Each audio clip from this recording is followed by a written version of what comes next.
اللہ تعالیٰ بندوں کو آزماتا ہے، پرکھ کرتا ہے، امتحان لیتا ہے، طرح طرح کی نعمتوں سے اسے مالا مال کرتا ہے، کاروبار وسیع ہو جاتا ہے، اس کے لیے دولت کے انبار لگ جاتے ہیں، دنیاوی مال و اسباب اس کے لیے جمع ہو جاتا ہے،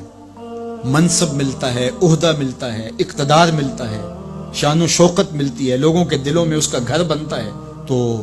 اس کے ذہن میں یہ بات آتی ہے کہ میرے رب نے مجھے جو عزت دی ہے میں اس کا استحقاق رکھتا تھا، اور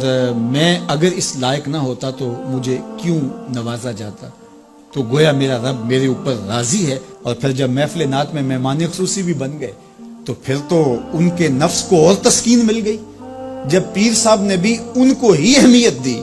تو پھر انہیں لگا کہ واقعہ ہی ہمارا رب ہم پہ راضی ہی ہے، تبھی تو ہمیں مذہبی طبقوں کے اندر بھی اہمیت مل رہی ہے، حالانکہ وہ جانتے ہیں کہ ہم نے یہ دولت کیسے حاصل کی ہے، وہ جانتے ہیں کہ ہمیں سجدے کی توفیق نصیب نہیں ہے، وہ جانتے ہیں کہ آج اس محفل میں مہمان خصوصی سے تو کل ہم شراب خانے میں تھے، انہیں پتہ ہے، لیکن اس کی طرف توجہ نہیں جاتی، سوچتے نہیں ہیں، بلکہ وہ یہ سمجھتے ہیں کہ ہمیں یہ جو عزت مل رہی ہے یہ اللہ تعالیٰ کی طرف سے ہماری کسی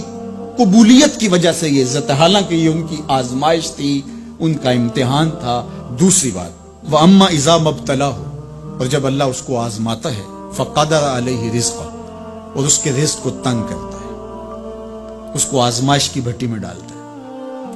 فَيَقُولُ رَبِّي أَهَانَنِ، تو پھر وہ چیخ اٹھتا ہے میرے رب نے تو مجھے ذلیل کر کے رکھ دیا۔ بیماری آ جائے، ابتلا میں مبتلا ہو تو وہ کہتا ہے کہ میرا رب مجھ سے ناراض ہو گیا، تو یہ انسان کی کج فکری، ایسا نہیں ہے۔ کسی شخص کو دولت کا دیا جانا یہ اللہ کی رضا کی دلیل نہیں ہے، اور کسی شخص کو غربت کے امتحان میں ڈالا جانا یہ اللہ کی ناراضگی کی دلیل نہیں ہے۔ حضرت امام رازی نے لکھا ہے کہ مکے سے لے کر طائف تک 70 ایسے نبیوں کی قبریں ہیں جن کی وفات صرف بھوک کی وجہ سے ہوئی،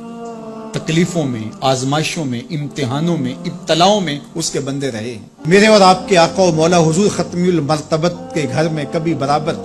چولہا نہیں جلتا تھا، کبھی کھانے کے لیے کچھ میسر نہیں ہوتا تھا، پانی پی کے اور کھجور کھا کے گزارا ہوتا تھا، تو یہ تو کوئی دلیل نہیں ہے۔ اللہ کی رضا کی دلیل کیا ہے؟ نیکی کی توفیق مل جانا، اور اللہ کی ناراضگی کی دلیل کیا ہے؟ کسی شخص کا گناہ پہ دلیر ہو جانا۔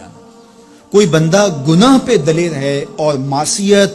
نافرمانیاں، اللہ کے حکموں کو توڑنا اس کا مزاج ہے، تو سمجھو اللہ اس سے ناراض ہے۔ اور اگر کسی کو اللہ نے سجدے کی توفیق دی ہے،